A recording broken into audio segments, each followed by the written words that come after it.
and director of Geeta Life, the corporate youth wing of ISKCON. He leads a team of young professionals from various corporate houses like Amazon, Oracle, DE Shaw, Wipro, Accenture, TCS, Capgemini, and other various big organizations for leadership training and education and value enhancement programs at schools, colleges, and companies. He is a graduate in corporate management from Symbiosis Center for Management Studies, Pune. He was a top ranker in his college and winner of an international academic program at Singapore in the year 2010. He has worked with HR Remedy India and Sun Technologies, and he joined ISKCON in the year 2014. He is trained in leadership, management, communications, and community development. He is a spiritual mentor and youth counselor, and he has presented seminars in colleges like IIIT Hyderabad, IIT Hyderabad, IIT Mumbai, NIT Warangal, Vasavi Hyderabad, SPIT Mumbai, Parul University Vadodara, etc. And he has been recently appointed to serve the team of devotees at the upcoming new ISKCON temple at Jagannath Puri. So this evening, please let us join together to listen to him, and he will be speaking to us on More Man Vrindavan. Okay? So let's listen to him.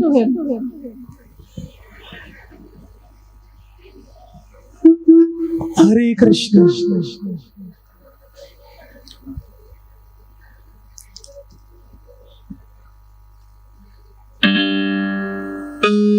Om Ajnana Timirandhasya Jnananjana Shalakaya Chakshurunmilitam Yena Tasmai Shri Gurave Namaha. Namo Vishnupadaya Krishna Pristhaya Bhutale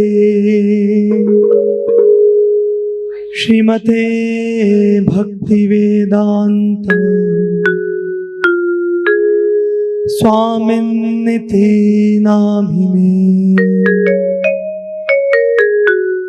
Namaste Saraswate Deve Gauravani Pracharine Nirvishesha Shunyavadi Paschatya Desha Tarine. Namo Mahavadanyaya Krishna Prema Pradayate Krishnaya Krishna Chaitanya Namne Gauratvishe Namaha. He Krishna Karuna Sindhu Deenabandho Jagatpate Gopesha Gopika Kanta Radha Kanta Namostate. तप्त कांचन गौरांगी श्री राधे वृंदावनेश्वरी वृषभानुसुते देवी प्रणमामि हरिप्रिये। वाञ्छाकल्पतरुभ्यश्च कृपा सिन्धुवैव च पतितानां पावनेभ्यो वैष्णवेभ्यो नमो नमः। जय श्री कृष्ण चैतन्य प्रभो नित्यानंद श्री अद्वैत गदाधर श्रीवासदि गौर भक्त वृंद। सभी लोग अपने दोनों हाथ ऊपर उठाइए। हरे कृष्णा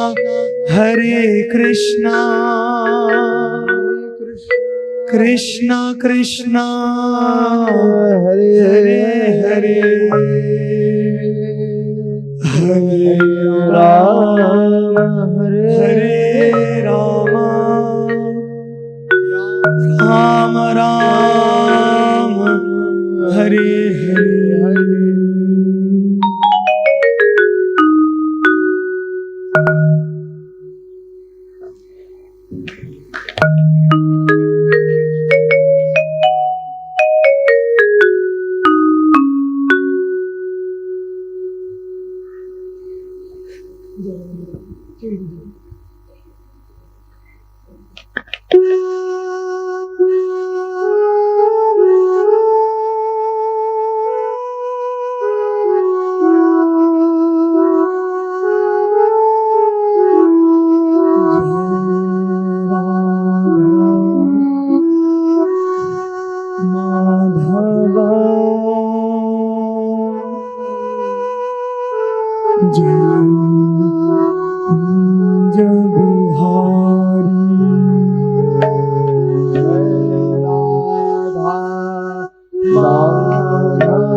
यशोदानंदन ब्रज जन रंजन यशोदानंदन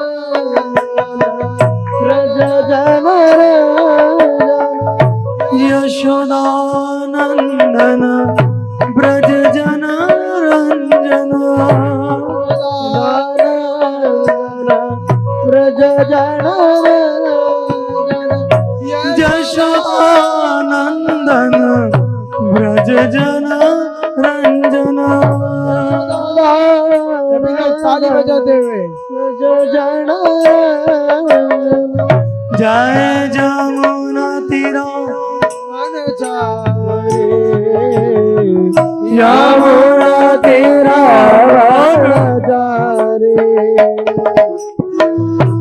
जय कुंज बिहारी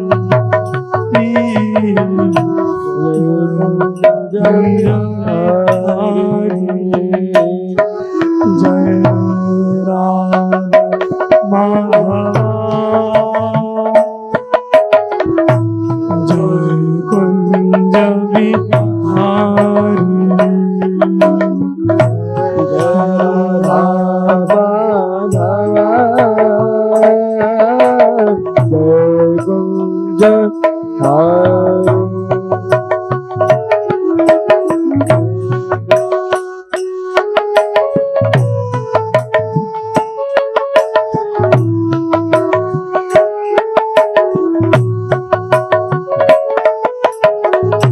मुरली मनोहर करुणा सागर मुरली मनोहर करुणा सागर मुरली मनोहर करुणा सागर मुरली मनोहर करुणा सागर मुरली मनोहर करुणा सागर मुरली मनोहर करुणा सागर जय गोवर्धन धारी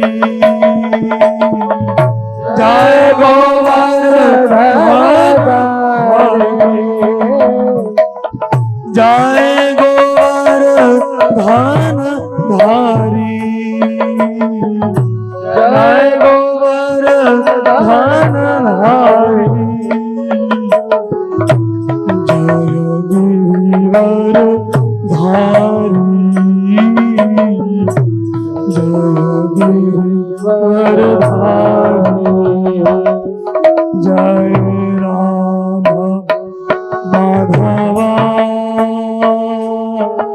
जय कुंज बिहारी जय राधा माधवा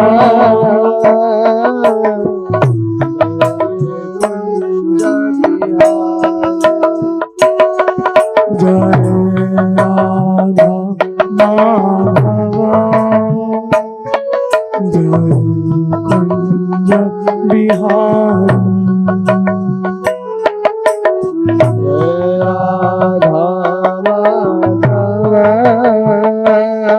जय कुंज बिहारी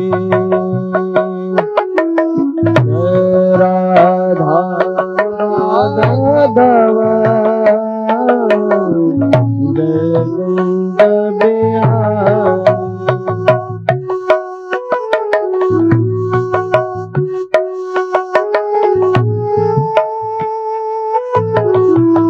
श्री राधा कुंज बिहारी भगवान की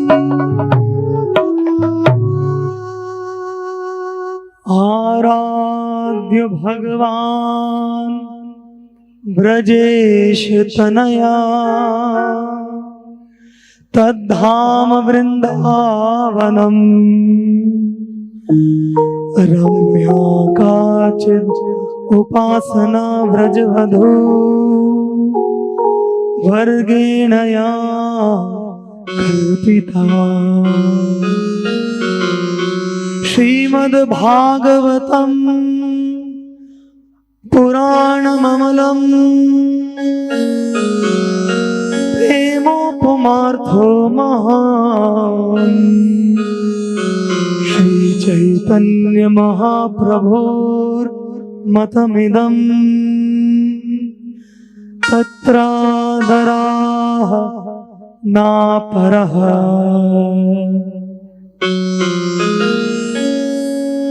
अनार्पिता चरिं चिरा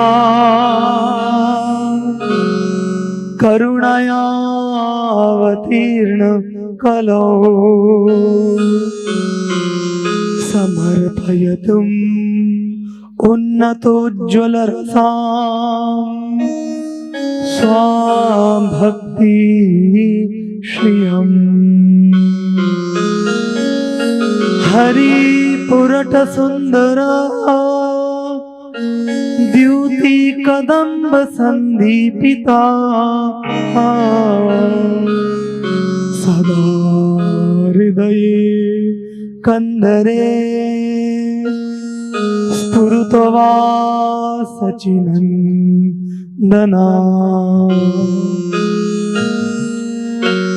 कृष्णाय वासुदेवाय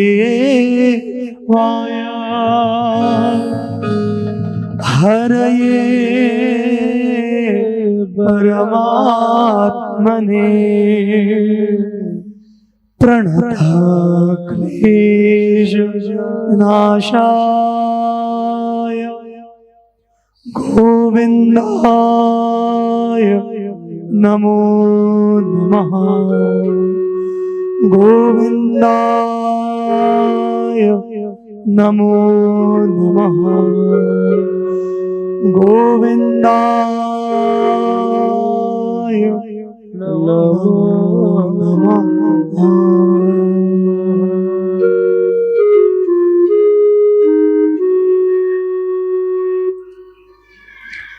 हरे कृष्णा हरे कृष्णा। सर्वप्रथम मैं इस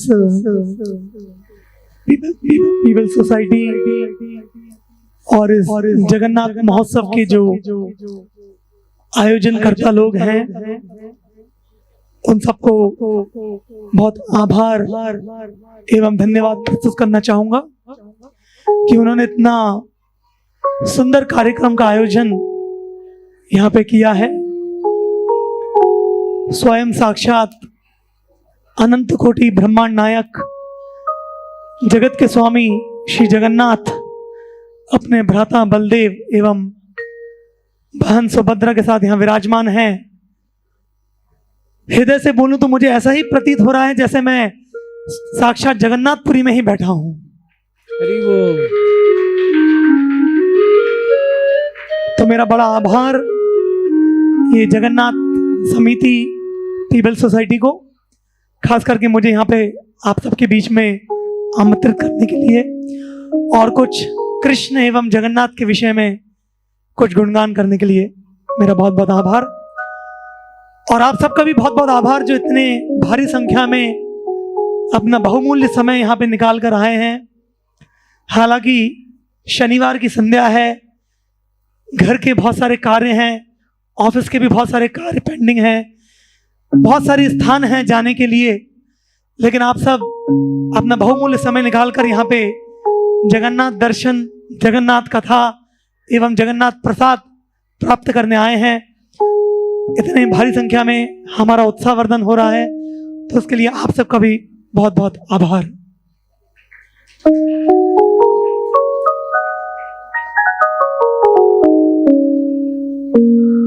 तो बात यहां पे मन की हो रही है। देखिए, मन की बात बहुत ही महत्वपूर्ण बात होती है। मन की बात इतनी महत्वपूर्ण होती है कि हमारे देश के प्रधानमंत्री जी मोदी जी ने तो एक चैनल ही चालू कर दिया मन की बात करके। लेकिन यहां मन की बात हो रही है कि मन को वृंदावन कैसे बनाया जाए। तो एक समय की बात है, जगन्नाथपुरी के एक पुजारी, एक पंडा जी एक बार राजस्थान पहुंचे। वहां पे एक बड़ा जमींदार था एक गांव में। उस जमींदार ने उस पंडे जी को आमंत्रण दिया था कि आप हमारे यहाँ के कुछ जगन्नाथ की सेवा में आयोजन करें। तो पंडा जी गए वहां पे, ऐसे ही वहां पे जगन्नाथ जी का पूजा आयोजन सेवा किया। तो वो जो जमींदार थे उनकी एक पुत्री थी, उस पुत्री का नाम था विष्णु प्रिया। क्या नाम था? ये विष्णु प्रिया जगन्नाथ जी की बहुत महान भक्त थी। और जैसे ही विष्णु प्रिया को पता लगा कि स्वयं साक्षात जगन्नाथपुरी से जगन्नाथ के एक पुजारी हमारे गांव में पधार रहे हैं, वो भी हमारे घर में जगन्नाथ जी का अनुष्ठान करने के लिए, तो बहुत ही प्रसन्न हो गई और उसने स्वयं ये जिम्मेदारी ले ली कि इस पंडित जो आ रहे हैं, पुजारी जो आ रहे हैं, इनकी सेवा का मैं स्वयं ध्यान रखूंगी।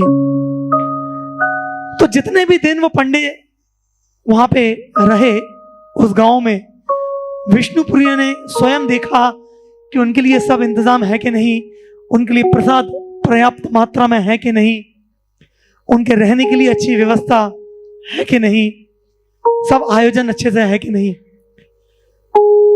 तो जब जैसे जैसे दिन खत्म होने आ रहे थे जगन्नाथ महोत्सव के, तो वो जो पंडा जी जो थे वो सोच रहे थे कि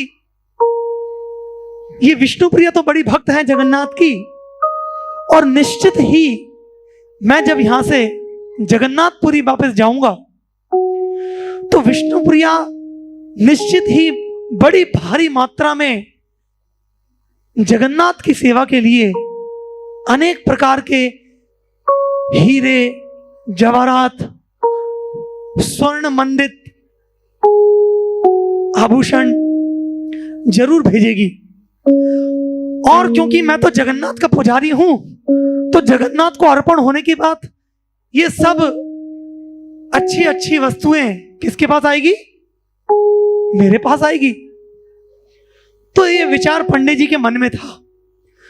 तो जब अंतिम दिन आया और विष्णुप्रिया और उनके परिवार वाले जब पुजारी जी को रवाना कर रहे थे जगन्नाथपुरी के लिए, तो विष्णुप्रिया ने जगन्नाथ के लिए ना तो कोई आभूषण भेजे, ना कोई हीरे जवाहरात, ना कोई धन दौलत भेजी।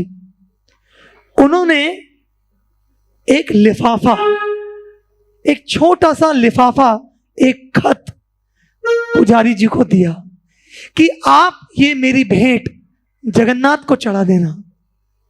तो पुजारी जी तो बड़े डिस्टर्ब हो गए, क्योंकि उनके तो पूरे प्लान पे ही पानी फिर गया। वो तो सोच रहे थे कि विष्णुप्रिया कुछ अच्छे अच्छे हीरे जवाहरात, स्वर्ण मंडित आभूषण भेजेगी, लेकिन ऐसा कुछ भी नहीं। तो बड़े क्रोध में थे वो, लेकिन क्रोध को प्रदर्शित नहीं करना चाहते थे। तो खैर जगन्नाथपुरी पहुंचे। जगन्नाथपुरी पहुंचकर जब उन्होंने थोड़ा विश्राम किया, तो सामान को जब निकाल रहे थे तो वही खत उनको दिखा। तो फिर से उनके मन में जब वो क्रोध आया, तो क्रोध में वो खत को लेकर अपने घर के पीछे जहां पे कूड़ा कचरा पड़ा रहता है, वहां पे वो खत को फेंक दिया। और फिर संध्या का समय हो गया था, रात हो गई थी, सोने चले गए। जब वो सोए तो उनके स्वप्न में आए जगन्नाथ। बोलो जगन्नाथ स्वामी की। ये जगन्नाथ का स्वप्न में आने का नियम है, ऐसे आ जाते हैं। तो स्वप्न में आके जगन्नाथ उस पंडित को बहुत जोर से डांटते हैं, अरे तुम कैसे पंडित हो, कैसे पुजारी हो? मेरे एक बहुत ही प्रिय भक्त ने मेरे लिए कुछ उपहार भेजा था और तुमने उस उपहार को कचरे में फेंक दिया। जाओ उसको कचरे से निकालो और मुझे उसको अर्पण करो। और ऐसे ही नहीं अर्पण करो, उस खत को स्वर्ण में पूरा गोल्डन फ्रेम में उसको लगवा के मुझे अर्पण करो जल्दी से जल्दी। तो पंडित पूछा, लेकिन प्रभु आपके दर्शन के लिए तो रोजाना लाखों लोग आते हैं और लाखों लोग अनेक अनेक प्रकार के भेंट आपको चढ़ाते हैं, तो फिर ये छोटे से खत से आपको क्या लाभ? तो जगन्नाथ उनको बोले, जरा आप उस खत को पढ़िए कि मेरे भक्त ने क्या लिखा है उस खत में। तो वो पंडित ने जाके वो खत को निकाला, कचरे से खोला और पढ़ा। तो क्या लिखा था उस खत में? ये लिखा था, आप स्क्रीन पर देख सकते हैं। उस खत में विष्णु प्रिया ने ये श्लोक लिखा था, इसको हम दोहराएंगे। रत्नाकार स्तव गृहम गृहिणी च पद्मा देयं किमपि भवते पुरुषोत्तमाया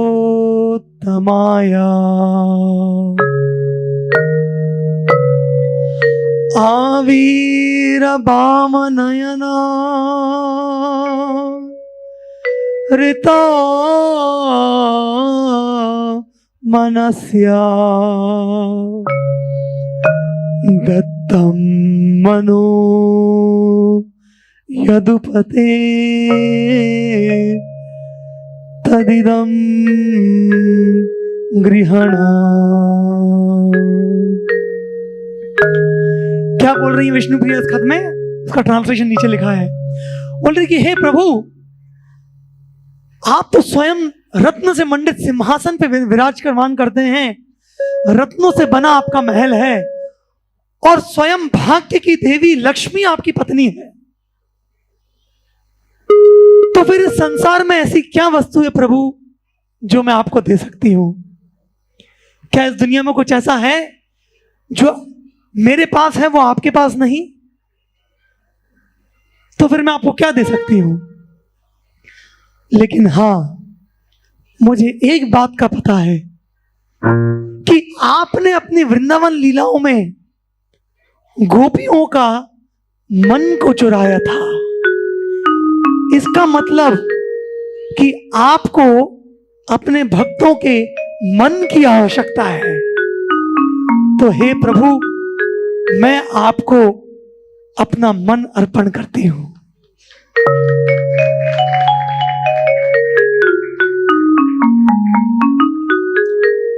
तो इस प्रकार से विष्णु प्रिया ने भगवान को, ये भक्ति का भाव है।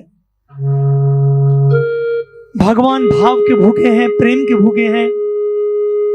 उनको हमारी कोई वस्तु की आवश्यकता नहीं होती, लेकिन वो चाहते हैं कि हम उनको भक्ति भावना से अपना मन अर्पण करें। देखिए इस दुनिया में लोग कई बार भगवान की सेवाओं में बहुत बहुत धन अर्पण करते हैं। यही हैदराबाद के बगल में तिरुपति बालाजी है, वहां पे हुंडी आप जानते ही हैं। लोग वहां पे आके बहुत धन बालाजी भगवान को डाल देते हैं। बहुत से लोग अनेक प्रकार के कार्यों में भगवान के कार्यों में लग जाते हैं, लेकिन वास्तव में भगवान चाहते हैं कि आप अपना धन नहीं दो, अपना समय भले ही मत दो, धन भले ही मत दो, अपना घर, गाड़ी, बंगला, जो कुछ भी आपके पास है भले ही आप वो ना दे तो भगवान को कोई प्रॉब्लम नहीं, लेकिन भगवान चाहते हैं कि आप एक चीज उनको दे दो और वो है आपका मन। क्योंकि एक बार मन भगवान को दे दिया तो भगवान बड़े बुद्धिमान है, बाकी सब चीजें तो अपने आप ही आ जाएंगी। क्योंकि जिधर ही है मन उधर है तन और धन। और ये मैं नहीं बोल रहा हूं, ये स्वयं भगवान बोल रहे हैं भगवत गीता में। जैसे आप देख सकते हैं क्या बोल रहे हैं भगवान स्वयं गीता में श्लोक बोलते हैं। भगवान बोल रहे हैं अपना मन मुझ में लगाओ। मन मना भव मद भक्तो मदयाजी माम नमस्कुरु मामे विश्यसि सत्यम ते प्रतिजाने प्रियोऽसि। हे अर्जुन, सदैव मेरे बारे में सोचो, अर्थात अपना मन मुझ में लगाओ। मन मना, मेरे भक्त बनो, मेरी पूजा करो और मुझे अपनी श्रद्धांजलि अर्पित करो। क्या होगा ये सब करने से? भगवान बोल रहे हैं, इस प्रकार तुम निस्संदेह मेरे पास आ जाओगे, मेरे परम धाम वैकुंठ धाम गोलोक वृंदावन को प्राप्त करोगे। इस जन्म मृत्यु के चक्र से छूटकर नित्य शाश्वत दिव्य आनंद की अनुभूति तुम कर पाओगे मेरे दिव्य धाम में अर्जुन। इसलिए अपना मन मुझ में लगाओ। तो कितने लोग चाहते हैं आप में से कि आप अपना मन भगवान को दे दें? हरि बोल। लेकिन भगवान को मन देना इतना आसान नहीं है दोस्तों। भगवान को मन देना है तो पहले भगवान को अपने मन में बुलाना पड़ेगा। देखिए, मोर मन वृंदावन। क्या है वृंदावन? वृंदावन वो स्थान है जहां हर एक व्यक्ति केवल इंसान ही नहीं बल्कि पशु, पक्षी, नदियां, फूल एवं बादल, हर जड़ और चेतन वस्तु जिसका एक मत चित्त जब कृष्ण में लगा हुआ हो वही वृंदावन है। या कह सकते हैं कि कृष्ण जिनके मन में आ गए हैं वो मन ही तो वृंदावन है। तो आइए हम कृष्ण को अपने मन में आमंत्रित करते हैं एक सुंदर भजन के द्वारा। मेरे मन मंदिर में एक बार तुम आ जाओ गिरधारी।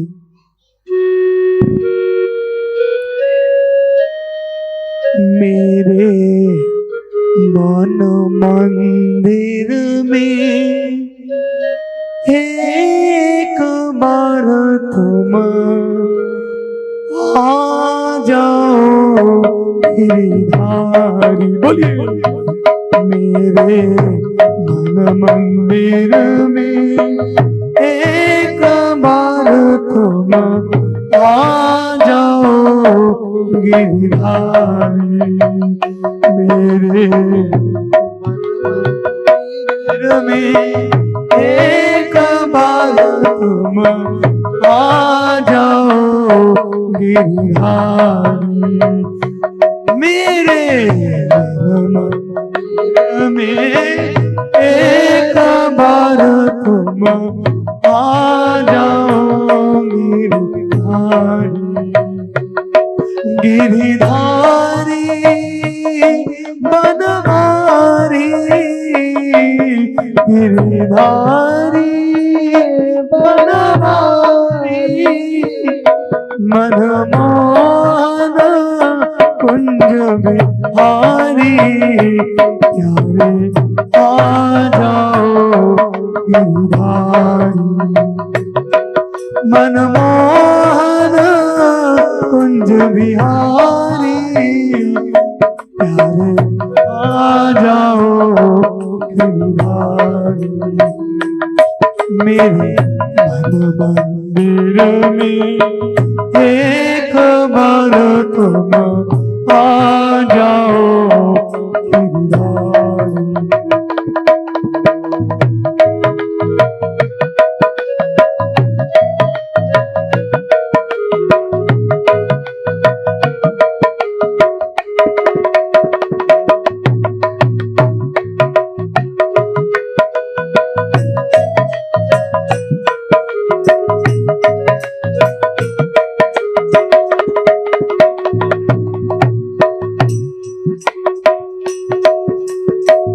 थोड़ी कृपा इधर बरसाओ। बोलिए, थोड़ी कृपा इधर बरसाओ।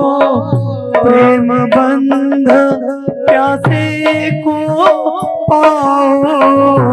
प्रेम बंध प्यासे को मैं आया।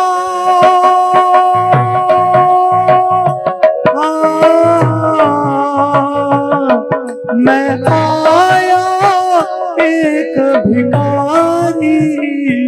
प्यारे आ जाओ गिरधारी। मैं आया एक भिखारी। आ जाओ गिरधारी मेरे मंदिर में एक बार आ जाओ गिरधारी मेरे मंदिर में एक बार तुम आ जाओ गिरधारी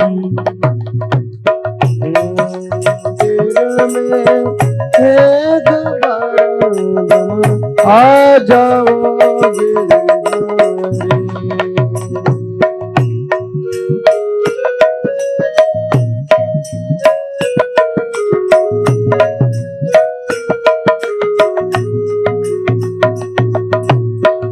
भेंट नहीं मैं कुछ भी लाया भेंट नहीं कुछ भी लाया भेंट नहीं मैं कुछ भी लाया भेंट नहीं मैं कुछ भी लाया खाली हाथ तेरे दर आया खाली हाथ तेरे दर आया खाली हाथ तेरे दर आया खाली हाथ तेरे दर आया। देखिए यहाँ पे सुदामा आए हैं कृष्ण के पास, चित्र में आप देख सकते हैं। क्या लेके आए थे सुदामा? कुछ नहीं लाए थे, थोड़ा पोहा लाए थे बस। पोहा कोई बहुत महंगा होता है? बहुत सस्ता होता है पोहा। तो वही बोल रहे हैं, भेंट नहीं मैं कुछ भी लाया भेंट नहीं मैं कुछ भी लाया खाली हाथ तेरे दर आया खाली हाथ तेरे दर आया। मैं तेरा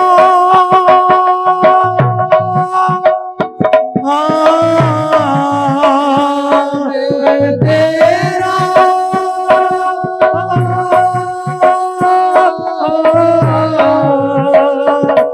मैं तेरा प्रेम पुजारी तुम्हारे आ जाओ भाई मैं तेरा प्रेम पुजारी तुम्हारे आ जाओ भाई मेरे दिल में एक बार आ जाओ गिरधारी मेरे मन मंदिर में एक बार तुम आ जाओ गिरधारी आ जाओ गिरधारी बोलिए आ जाओ गिरधारी प्यारे आ जाओ गिरधारी प्यारे आ जाओ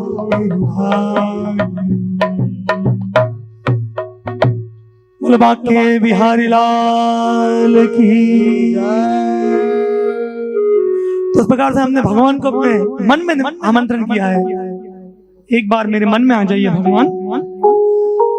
तो चर्चा हो रही है मन की, लेकिन देखिए भगवान हर किसी मन में नहीं आते।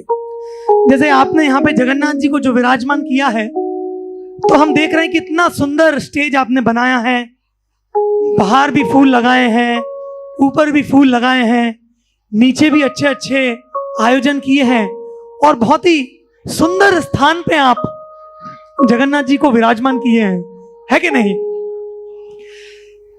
अगर मान लीजिए कहीं पे कचरा पड़ा हो, बहुत गंदगी पड़ी हो,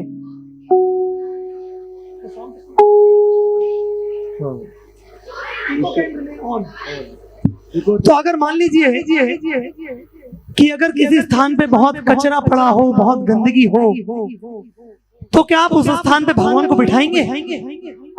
कितने लोग बिठाएंगे उस स्थान पे जहाँ पे स्थान साफ नहीं है और गंदा है? कोई नहीं बिठाएगा। तो उसी प्रकार से अगर हमारा मन अगर दूषित है तो दूषित मन में भगवान को कैसे बिठा सकते हैं? इसलिए अगर भगवान को मन में बुलाना है और मन में बिठाना है और मन को वृंदावन बनाना है तो सबसे प्रथम कार्य जो हमें करना पड़ेगा वो है मन का शुद्धिकरण, मन का मार्जन।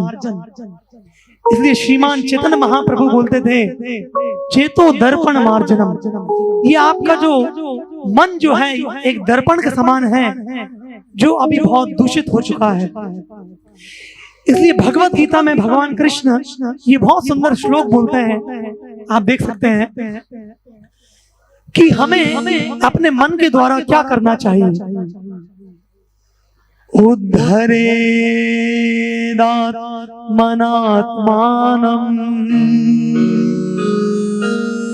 नात्मानं अवसादये आत्मेव हि आत्मना बंधु आत्मेव रिपुरात्मनः। हे अर्जुन, अपने मन के द्वारा अपना उत्थान करो, अपने मन के द्वारा अपना पतन ना होने दो। ये मन ही तुम्हारा सबसे बड़ा मित्र हो सकता है अर्जुन, लेकिन अगर इस मन को तुमने अनियंत्रित छोड़ दिया तो ये मन ही तुम्हारा सबसे बड़ा शत्रु बनेगा। तो मन को अगर हम अनियंत्रित छोड़ते हैं तो मन का स्वभाव होता है कि वो अधर्मशील हो जाता है और गलत विचार एवं गलत धारणाओं को पैदा करता है और व्यक्ति को अधर्म की राह पे ले जाता है। इसी संदर्भ में मुझे एक रामायण से एक कथा याद आ रही है। जब भगवान श्री रामचंद्र अपनी भार्या सीता एवं अपने छोटे भाई अनुज लक्ष्मण के साथ 14 वर्ष वनवास का संकल्प लेकर अयोध्या से निकले, तो बहुत संघर्ष के बाद अपने माता पिता से विरह सहन करने के बाद जब सरयू नदी को उन्होंने पार किया और जैसे जैसे जंगल के एकांत में वो तीनों लोग प्रवेश कर रहे थे तो करते करते एक ऐसे स्थान पे पहुंचे जहां उस स्थान को देखकर उनके अंदर एक प्रकार का भय तो नहीं कहेंगे क्योंकि भगवान है, भगवान के हृदय में भय नहीं हो सकता, लेकिन भगवान नर लीला कर रहे हैं, मानव लीला कर रहे हैं, तो एक प्रकार का भय, एक प्रकार की अशांति, एक प्रकार का सन्नाटा उनके हृदय में छा गया। तो उनको माता सीता वहां पूछती है भगवान राम से कि प्रभु ये किस स्थान पे हम आ गए? ये वन तो बड़ा ही भयावह लगता है। इस वन में जैसा सन्नाटा है, ये सन्नाटा तो मेरे हृदय में कंपन पैदा कर रहा है। यहाँ ना तो कोई मुझे वृक्ष नजर आ रहे हैं, ना कोई नदियां नजर आ रही हैं, ना कोई पशु पक्षी, कोई भी यहाँ पे दिख नहीं रहा। एकदम सुनसान वीरान सन्नाटा इस वन में छाया हुआ है। ये कौन सा स्थान है? तो उस समय भगवान राम इस वन की कथा माता सीता को बताते हैं। इस वन का नाम था दंडक वन, जिसे दंडक अरण्य भी बोलते थे। तो एक समय ये दंडक वन एक बहुत बड़ी राजधानी हुआ करती थी, जिसके राजा का नाम था दंडक। इस राजधानी में बहुत अलग अलग प्रकार की गतिविधियां चलती थी। हजारों लोग वहां निवास करते थे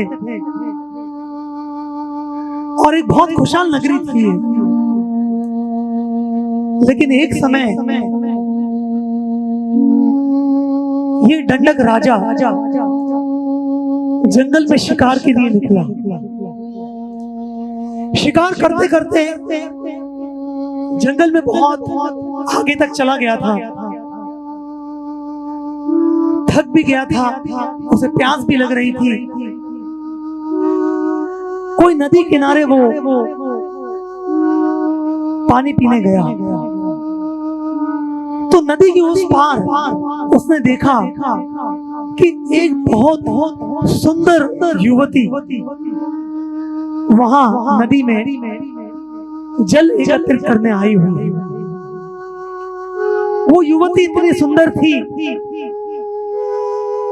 कि उस युवती को देखकर इस दंडक राजा के हृदय में काम वासना की अग्नि प्रज्वलित हो गई।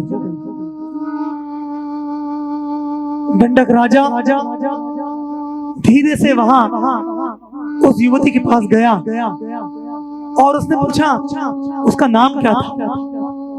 तो उसने बताया कि मेरा नाम अरुजा है और मैं शुक्राचार्य की पुत्री हूं। तो जानते हुए कि भी शुक्राचार्य एक महान ज्ञानी पंडित संत पुरुष हैं और उनकी पुत्री है, लेकिन दंडक राजा के हृदय में काम वासना की अग्नि इतनी गहन रूप से बढ़ गई थी कि उस समय अपने अनियंत्रित मन के वशीभूत होकर दंडक राजा ने उस अरुजा नामक युवती का बलात्कार किया।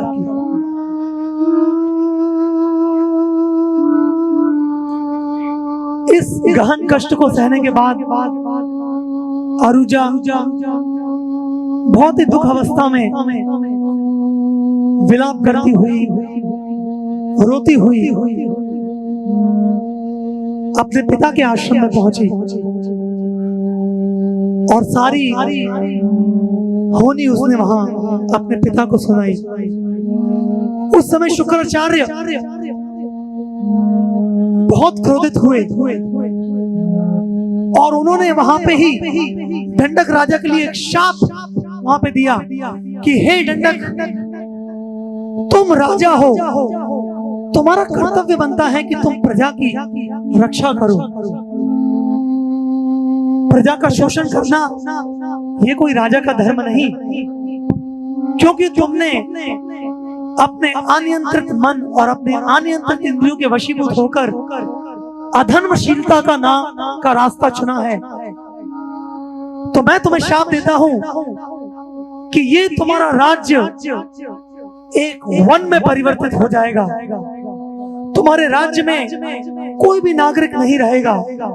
यहाँ ना तो नदियां रहेंगी, ना ही वृक्ष रहेंगे, ना कोई जनजाति समुदाय यहाँ पे निवास करेगा। और ये स्थान राक्षसों के लिए, असुरों के लिए निवास स्थान बनेगा और बहुत ही शीघ्र एक बड़ा आंधी तूफान आके तुम्हारे पूरे राज्य को नष्ट कर देगा। मैं ऐसा शाप देता हूं। तो इस प्रकार शुक्राचार्य ने ये शाप दंडक राजा को दिया और कुछ ही दिनों में वो दंडक राजा की नगरी, जो कि एक बहुत सुंदर नगरी हुआ करती थी, एक उजड़े वीरान सुनसान वन में परिवर्तित हो गई। दोस्तों,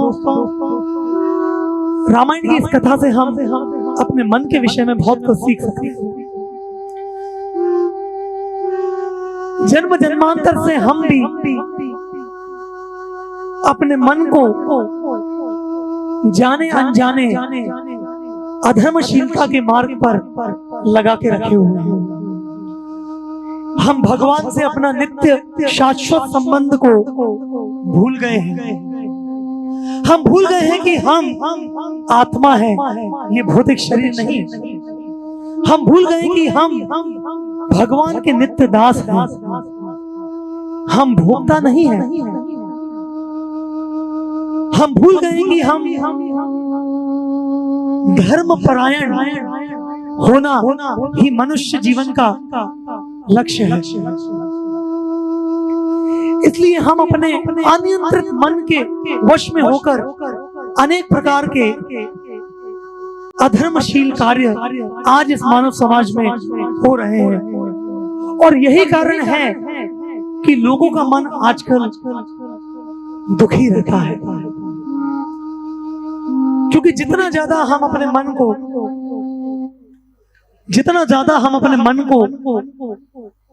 भगवान से दूर ले जाते हैं, भगवान के दिए गए निर्देशों से दूर ले जाते हैं, अधर्म के मार्ग पर उसे चलाते हैं, उस मन में शांति कहां हो सकती है।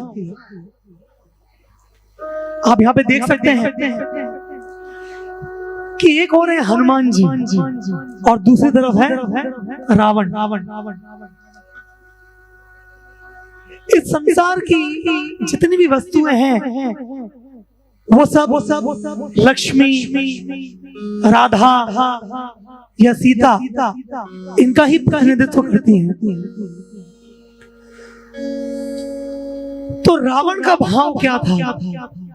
रावण का भाव था कि मैं सीता को भोग करूं मेरे स्वार्थ के लिए, राम को हटा दूंगा, राम को मार दूंगा और मैं सीता का भोग करूंगा। ये रावण का भाव है। उसी प्रकार जब इस संसार में लोग अपने आप को भोक्ता मानते हैं, अपने आप को एंजॉयर मानते हैं, भगवान को अपने जीवन से हटाना चाहते हैं, भगवान के दिए गए निर्देशों को सुनना नहीं चाहते, जानना नहीं चाहते, उसके लिए जब उनके जीवन में समय नहीं बचता और बस अनेक प्रकार की युक्तियां या प्लान्स अपने जीवन में बनाते हैं कि मैं कैसे इस संसार का भोग करूं, तो फिर उनका मन भी इस रावण के समान हो जाता है। और जब रावण जिस दिन से सीता मैया को लेके गया लंका, उस दिन से रावण की नींद उड़ गई। और उसी प्रकार से हम देख सकते हैं कि जो जितना ज्यादा मनुष्य संसार में भोग करने का प्रयास करता है, उतनी ज्यादा उसके जीवन में अशांति आती है। हम कई बार जाते हैं बड़ी बड़ी कंपनी में प्रोग्राम देने के लिए, बड़े बड़े सीईओ कॉर्पोरेट लोगों से मिलते हैं, तो हम उन्हें लेक्चर देते हैं स्ट्रेस मैनेजमेंट के ऊपर, माइंड कंट्रोल के ऊपर। तो वो लोग आके बोलते हैं, स्वामी जी बहुत धन है, बड़ा घर है, गाड़ी है, बड़ी पोजीशन है कंपनी में, लेकिन क्या करें, रात में नींद ही नहीं आती, टेंशन बना रहता है, नींद की गोली लेना पड़ती है, कई बार तो साइकियाट्रिस्ट के पास भी जाना पड़ता है। कुछ मन को लिए बताइए। तो जैसे हमारे श्रील प्रभुपाद, हमारे अंतर्राष्ट्रीय कृष्ण भावनामृत संघ के संस्थापक आचार्य एक बार समुद्र किनारे मॉर्निंग वॉक कर रहे थे, तो उनकी मॉर्निंग वॉक में एक बड़े व्यापारी उनसे मिलने आए। तो उन्होंने बोला, Swami ji I have only one problem, मेरी केवल एक समस्या है। प्रभुपाद जी बोले, क्या समस्या है आपकी?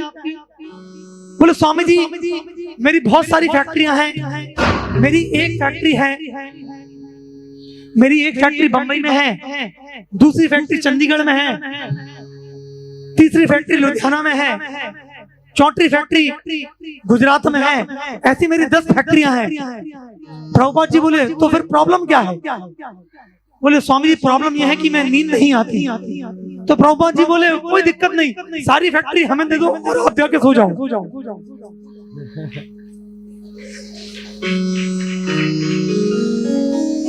अरे दोस्तों, ये आसक्ति तो है इस दुनिया में जो मनुष्य को अशांत बना के रखती है। तो रावण आसक्त था।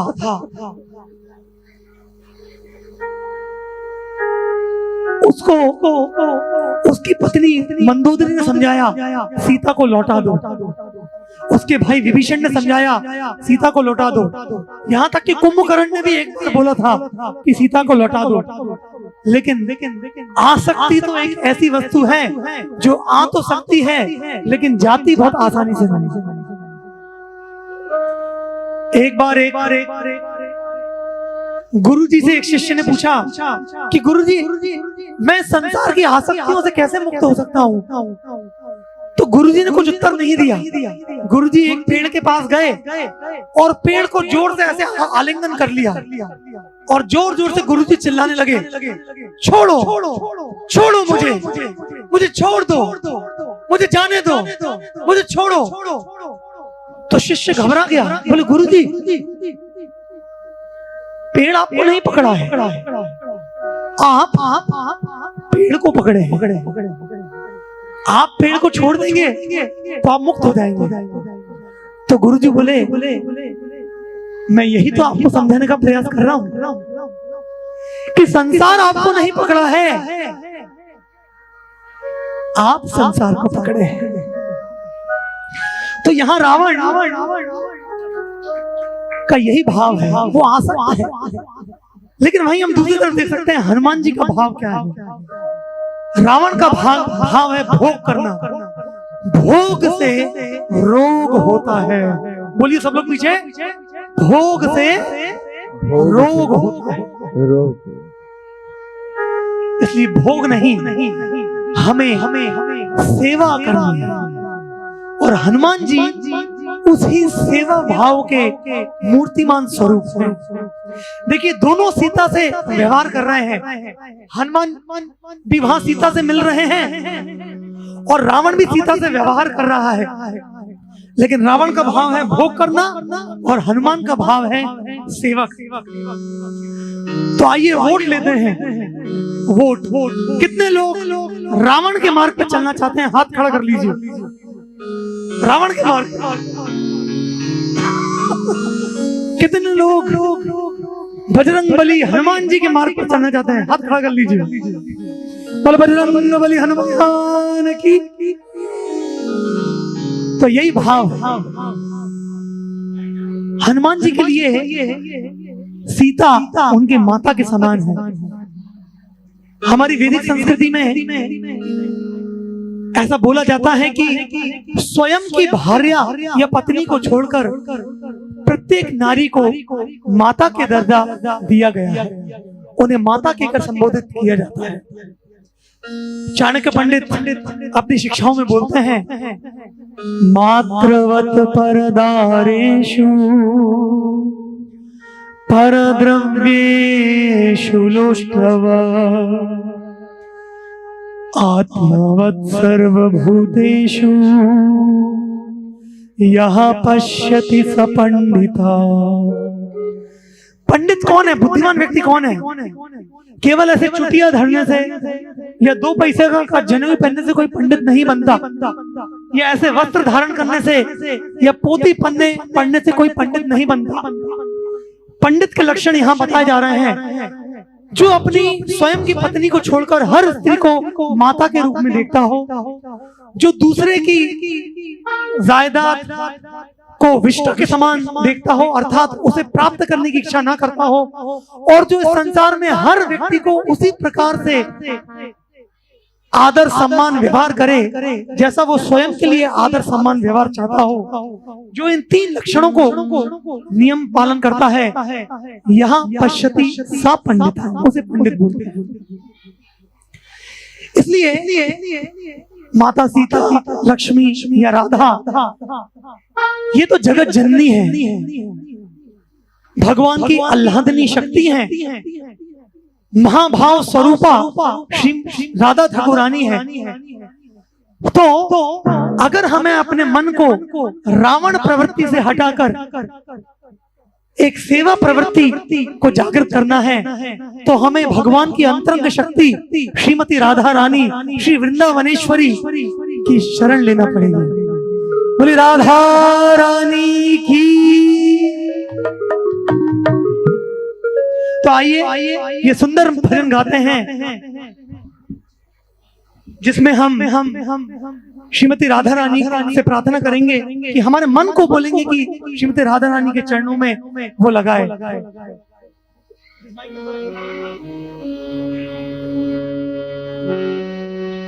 मन भूल मत जइयो राधा रानी के चरण। मन भूल मत जइयो राधा रानी के चरण। मन भूल मत जइयो राधा रानी के चरण। भूल मत जइयो राधा रानी के चरण।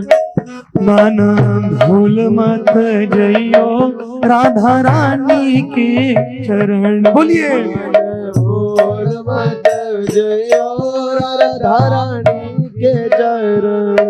राधा रानी के चरण महारानी के चरण। राधा रानी के चरण महारानी के चरण।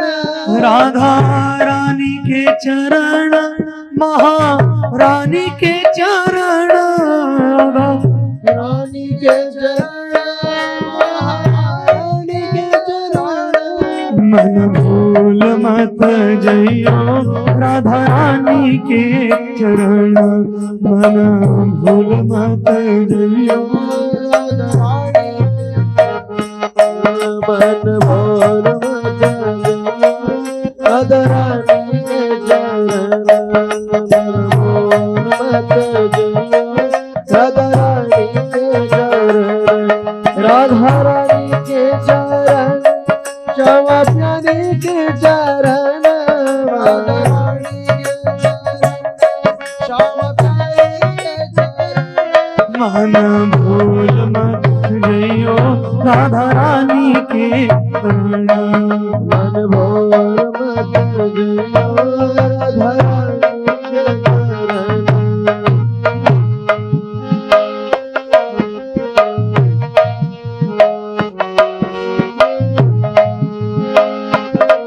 वृष भानु की किशोरी वो तो गौवन से भोरी। वृष वो तो गौवन से भोरी। वृष भानु की किशोरी वो तो गौवन से भोरी। भानु की किशोरी प्रीति जान के हो थोड़ी तो ही राखेंगी शरण। जान के हो थोड़ी तो है राखेंगी शरण। प्रीति जान के हो थोड़ी तो है राखेंगी शरण। प्रीति जान के हो थोड़ी तो है राखेंगी शरण। मन जइयो राधा रानी के चरण। मन भूल मत जइयो। दोनों हाथ उठा करके तालियों के साथ। महारानी के चरण महारानी के चरण। महारानी के चरण महारानी के चरण। मन मत जइयो राधा रानी के चरण।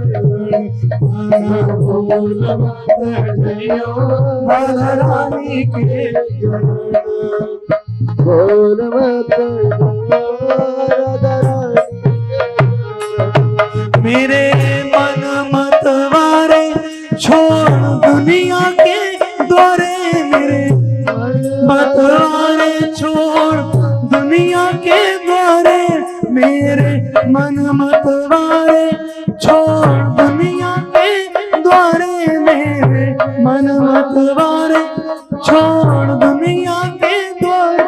राधा नाम के सहारे छोड़ो जीवन मरण, राधा नाम के सहारे छोड़ो जीवन मरण, राधा नाम के सहारे छोड़ो जीवन मरण, राधा नाम के सहारे छोड़ो जीवन मरण, मन भूल मत जइयो राधा रानी के चरण, मन भूल मत जइयो राधा रानी के चरण, रानी के चरण महारानी के चरण, राधा रानी के चरण महारानी के चरण, मन भूल मत जइयो राधे,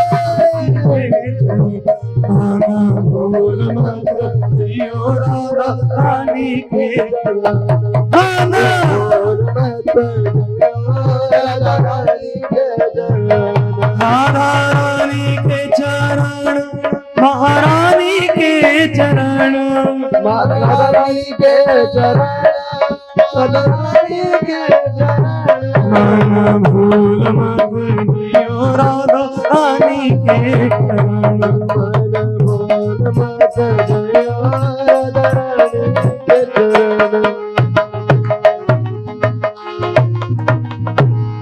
राधा रानी की जय। तो इस प्रकार से मन को श्रीमती राधा रानी के चरणों में ऐसे लगाएंगे। और क्यों राधा रानी के चरणों में हमें लगाना है?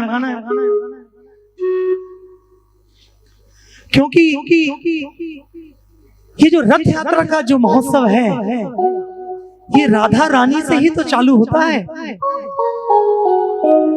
आपको एक कथा मालूम है कि जब भगवान कृष्ण द्वारका में निवास कर रहे थे, तो हालांकि भगवान की 16,108 रानियां हुआ करती थी और बड़े ही ऐश्वर्य वैभव में भगवान द्वारका में निवास करते थे, लेकिन फिर भी रात में जग कर भगवान वृंदावन की याद करते थे। हे राधे, हे ललिते, हे विशाखे, ऐसा रात में पुकारते थे। तो सभी द्वारका वासी इस चिंतन में रहते थे कि वो अरे ऐसा क्या है वृंदावन में जो कृष्ण इतने वैभव में होने के बाद भी वृंदावन की याद करते रहते हैं। तो एक बार ऐसा हुआ कि सूर्य ग्रहण के समय सभी द्वारका वासियों ने ऐसा आयोजन बनाया कि हम कुरुक्षेत्र जाएंगे। और उसी दौरान कुछ ऐसा आयोजन बना कि सभी व्रजवासी गण, नंद महाराज, माता यशोदा, गोप सखा एवं सभी गोपियां भी कुरुक्षेत्र आई। कुरुक्षेत्र में जब द्वारकावासी वृंदावन वासियों से मिले तो कृष्ण अपने पिता नंद महाराज, माता यशोदा, अपने पुराने मित्र सभी से मिले और इतने वर्षों बाद मिल रहे थे कि आंखों से बस अश्रु बंद ही नहीं हो रहे थे। जरा सोचिए, आप अगर किसी अपने सगे संबंधी से बहुत समय बाद, सालों बाद अगर मिल रहे हो, किस प्रकार का भाव आपके हृदय में होगा। और ये सब तो भगवान के ही नित्य पार्षद अनुचर, भगवान के महान भक्त लोग हैं।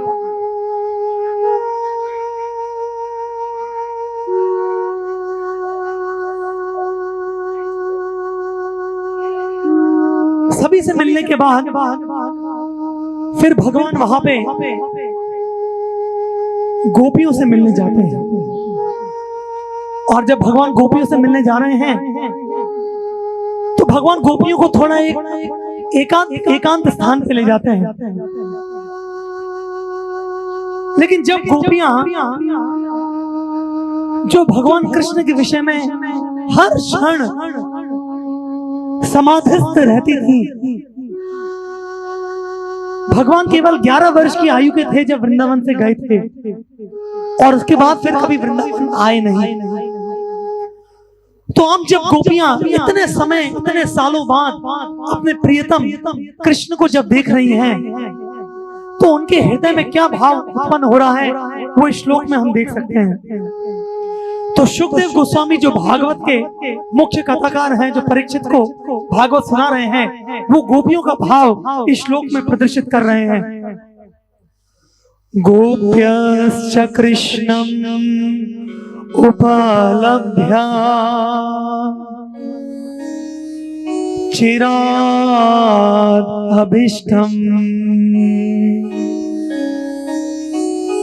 यद्यप्रेक्षणे दृशिषु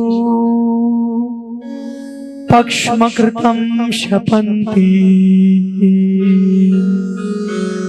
दृग्भेर्हृदि कृतम् अलम परिरम्भ्य सर्वा तद्भावमापुर अपि नेत्य युजाम दुरापम। इतने लंबे वियोग के बाद जब गोपियां कृष्ण को पहली बार वहां कुरुक्षेत्र में देखी, तो वो तो चाहते थे कि दौड़कर जाके कृष्ण का गाढ़ आलिंगन कर लें, लेकिन क्योंकि इतने सारे लोग वहां पे उपस्थित थे, तो लोग लज्जावश गोपियों ने क्या किया, अपने नेत्रों से भगवान के सुंदर स्वरूप को उतारकर अपने हृदय में ले लिया, और अपने हृदय में लेकर अपनी आंखें बंद कर कर अपने हृदय में ही भगवान का गाढ़ आलिंगन कर रही हैं। पूर्ण संतुष्टता से भगवान का अपने हृदय में आलिंगन कर रही हैं गोपियां, और इस प्रकार से समाधि की अवस्था में चली गई हैं। और उस समय वो भगवान से एक प्रार्थना कर रही हैं, वो भगवान से प्रार्थना कर रही हैं कि हे प्रभु, राधा रानी प्रार्थना कर रही हैं, श्रीमती राधा रानी का भाव है कि आप वही कृष्ण हैं और मैं वही राधा हूं, लेकिन मुझे फिर भी इस स्थान पे अच्छा नहीं लग रहा, क्योंकि यह स्थान वृंदावन नहीं है। यहाँ पे ना तो गोवर्धन पर्वत है, ना ही कालिंदी यमुना यहाँ बहती है, और आप इस स्थान पर बड़े ही राजवेश में हैं। आप एक बड़ा कवच पहने हुए हैं, आपके सर पे मुकुट है, मुझे आपका ये वेश पसंद नहीं आ रहा। मेरा मन तो आपको वृंदावन ले जाने का है, जहां पे यमुना के तीर में, जहां पे आप केवल अपने सर पे एक मोर पंख धारण करते हैं, हाथ में बांसुरी धारण करते हैं, कमर में लकुटी बांधते हैं, और श्याम सुंदर रूप में वहां पे दिखते हैं। हे कृष्ण, मैं आपको वृंदावन में उसी स्वरूप में देखना चाहती हूँ, इसलिए मैं आपको इस कुरुक्षेत्र से अपने प्रेम की लगाम के द्वारा खींचकर आपको मैं कहाँ ले जाऊंगी, वृंदावन ले जाऊंगी। ये श्रीमती राधा रानी का भाव है। इसलिए रथ यात्रा की जो अधिष्ठात्री देवी है वो श्रीमती राधा रानी, और यही राधा रानी का भाव प्रस्तुत हम सबके सामने इस दुनिया को दर्शाया भगवान श्री चैतन्य महाप्रभु ने। जैसा आप देख सकते हैं यहाँ पे द मूड ऑफ रथ यात्रा। आज से 500 साल पहले जब श्रीमान चैतन्य महाप्रभु जो स्वयं कृष्ण है, लेकिन उन्होंने श्रीमती राधा रानी का भाव अपना लिया। कृष्ण बन गए हैं राधा रानी, तो जब कृष्ण राधा रानी के भाव को अपना लेते हैं तो वो बन जाते हैं चैतन्य महाप्रभु। श्री चैतन्य महाप्रभु की। तो आप इस पिक्चर में देख सकते हैं ये जगन्नाथपुरी में श्रीमान चैतन्य महाप्रभु जो स्वयं कृष्ण है राधा के भाव में नृत्य कर रहे हैं और रथ के ऊपर आरूढ़ है जगन्नाथ। तो वहां पे चैतन्य महाप्रभु जगन्नाथ से यही प्रार्थना कर रहे हैं। देखिए ये बहुत ही सुंदर लीला है। दोनों कृष्ण हैं, एक कृष्ण बैठा हुआ है रथ के ऊपर जगन्नाथ के रूप में और दूसरा कृष्ण है रथ के सामने नृत्य कर रहा है, लेकिन उसका भाव है राधा का। हालांकि दोनों ही कौन है? कृष्ण है। तो एक कृष्ण राधा के भाव में दूसरे कृष्ण से प्रार्थना कर रहा है कि वृंदावन चल। इसलिए श्रीमती राधा रानी का जो भाव है, जो कि बड़ा ही दुर्लभ है, बड़े बड़े महाज्ञानी पंडित और वेदांग को जानने वाले भी इस भाव को समझ नहीं पाते। वो श्रीमती राधा रानी का भाव, रथ यात्रा का मूल भाव हमें श्रीमान चैतन्य महाप्रभु समझाते हैं। और यही गोपियों का भी भाव है।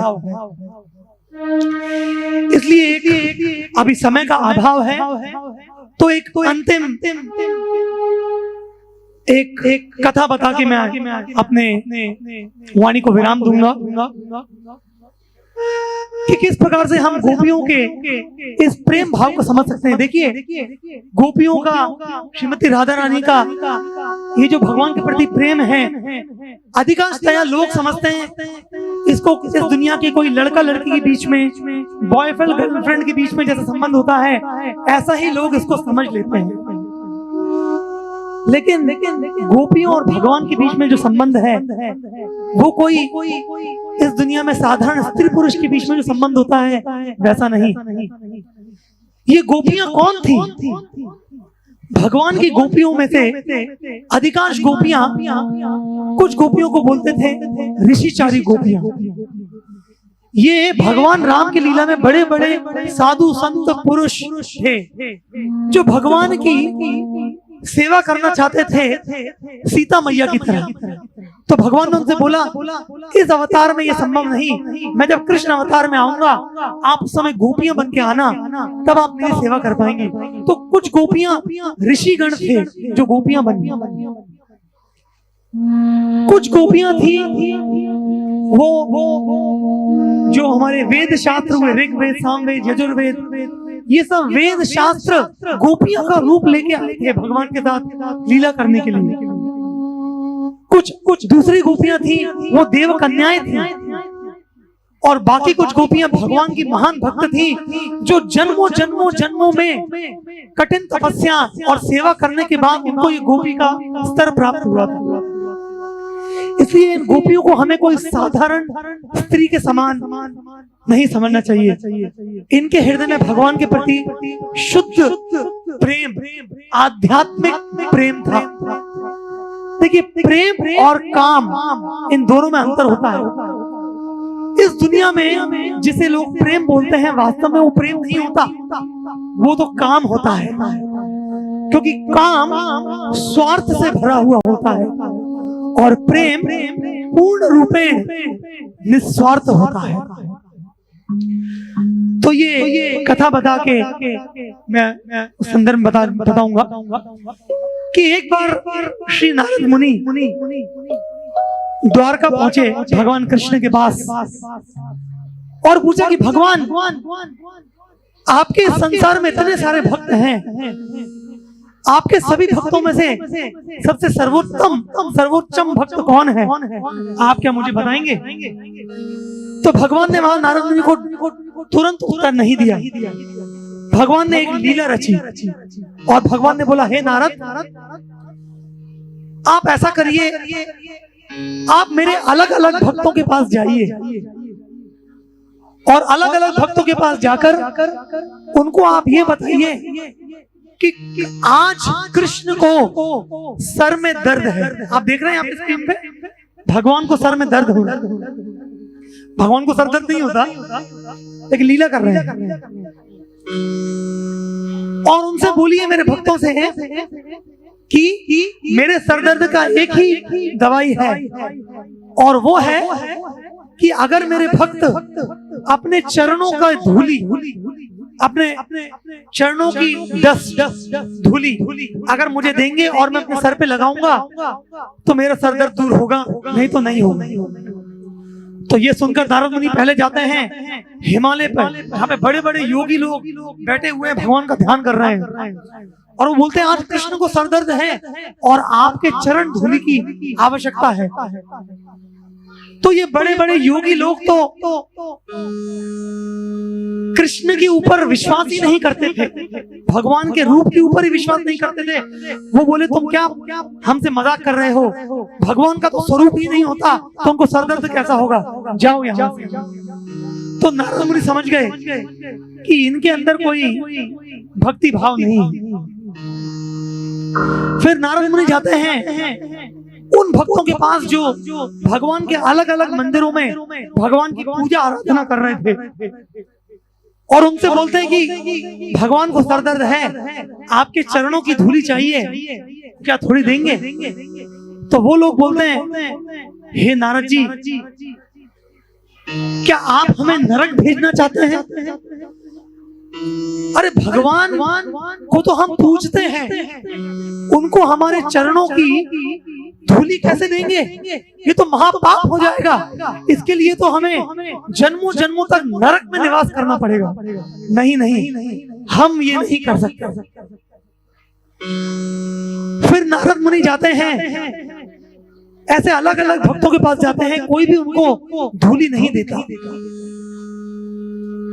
फाइनली वो जाते हैं द्वारका में भगवान की रानियों के पास, और रानियों से ही बोलते हैं कि आप तो भगवान की पत्नियां हैं, भगवान का दुख आपका दुख है, आप भगवान का सर दर्द दूर करने में मदद करिए और थोड़ी आपके चरणों की धूल दीजिए।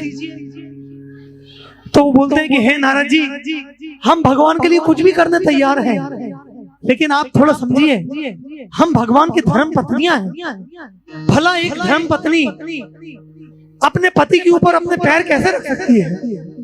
हाँ, कलयुग में बात अलग हो सकता है, लेकिन ये द्रौपदी युग की बात चल रही है, आजकल जमाने में कुछ भी हो सकता है।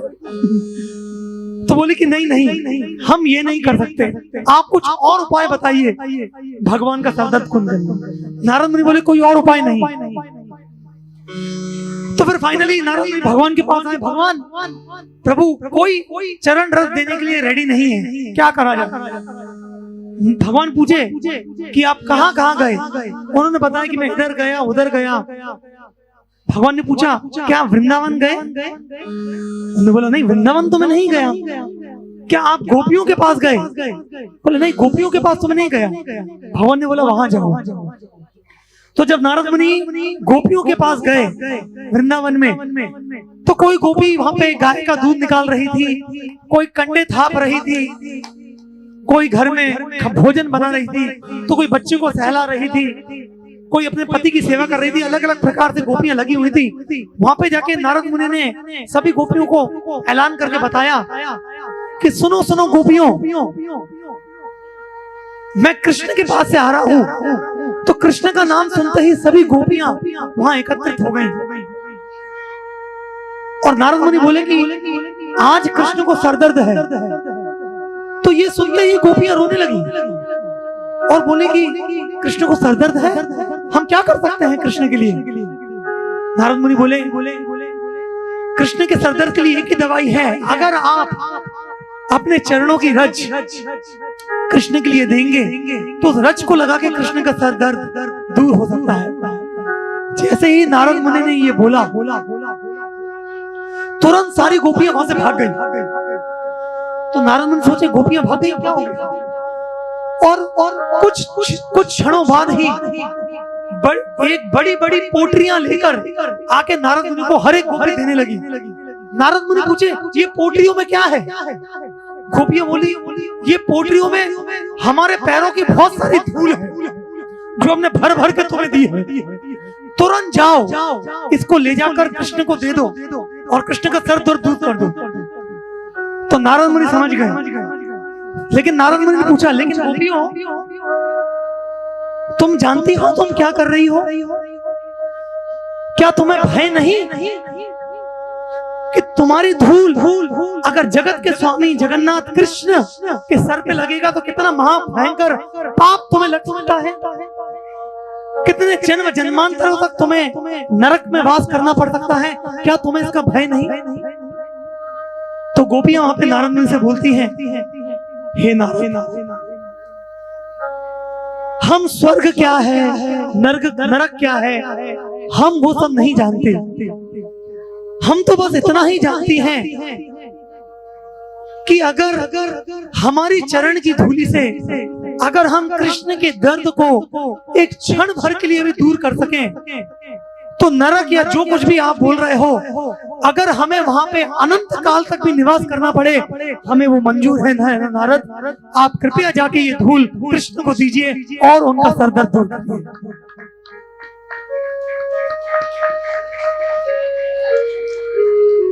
तो ये गोपियों का भाव है,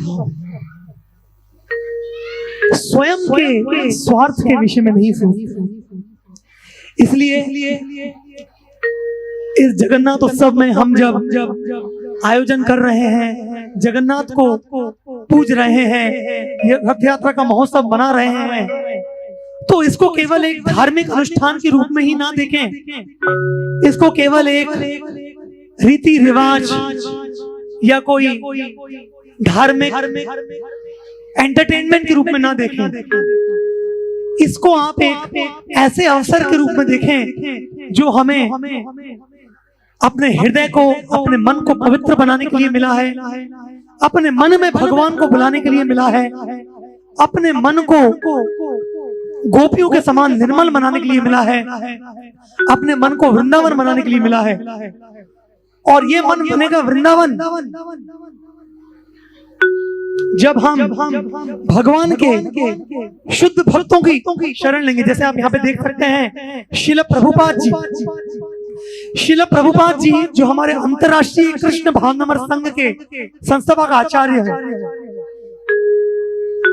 जब हम जिन्होंने इस जगन्नाथ रथ यात्रा जो केवल उड़ीसा में जगन्नाथपुरी में होती थी, शिल प्रभुपाद जी उसी जगन्नाथ रथ यात्रा को अपने अगाढ़ कृष्ण प्रेम के बल पर लेकर इस पूरी पृथ्वी के कोने कोने में हर एक प्रदेश में ले गए। आप देखिए यहाँ पे शिल प्रभुपाद जी ने न्यूयॉर्क में रथ यात्रा आयोजन करी।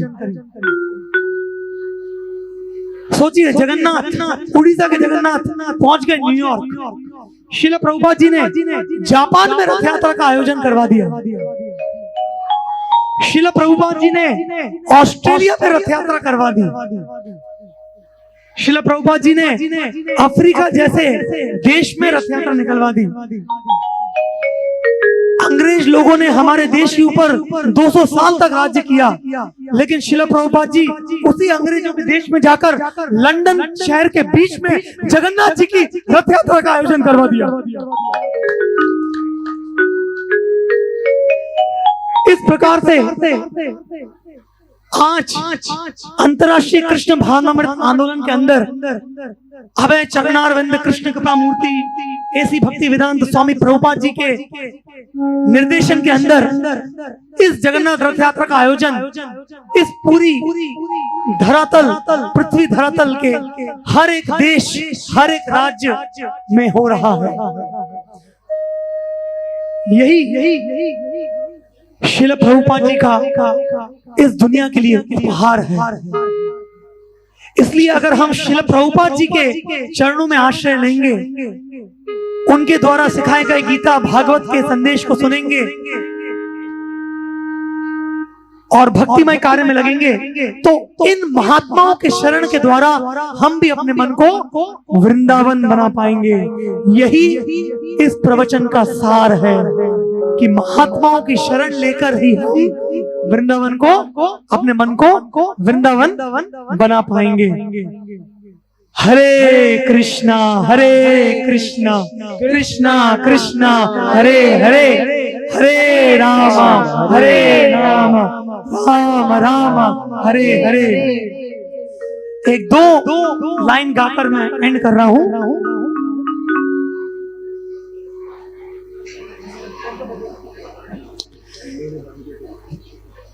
मेरे पीछे एक भजन आप गा सकते हैं, इसको गा के हम खत्म कर रहे हैं। आप यहाँ पे देख सकते हैं। हे बांके बिहारी गिरिधारी, हो प्यार तुम्हारे चरणों में। बोलिए हे बांके बिहारी गिरिधारी, हो प्यार तुम्हारे चरणों में। नटवर मधुसूदन बनवारी, हो प्यार तुम्हारे चरणों में।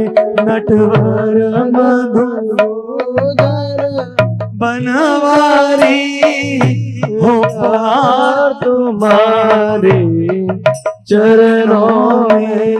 हे बांके बिहारी गिरिधारी, हो प्यार तुम्हारे चरणों में। बोलिए बांके बिहारी गिरधारी, ओ प्यार तुम्हारे चरणों में। पापी जापिया नर नारी, पापी जापिया नर नारी, इन चरणों से जिनकी यारी, इन चरणों से जिनकी यारी, उनके हरि हो तुम भयहारी, हो प्यार तुम्हारे चरणों में। उनके हरि हो तुम भयहारी, हो प्यार तुम्हारे में। हरे कृष्णा कृष्ण कृष्ण हरे हरे, हरे राम राम राम हरे हरे। हरे कृष्णा हरे राम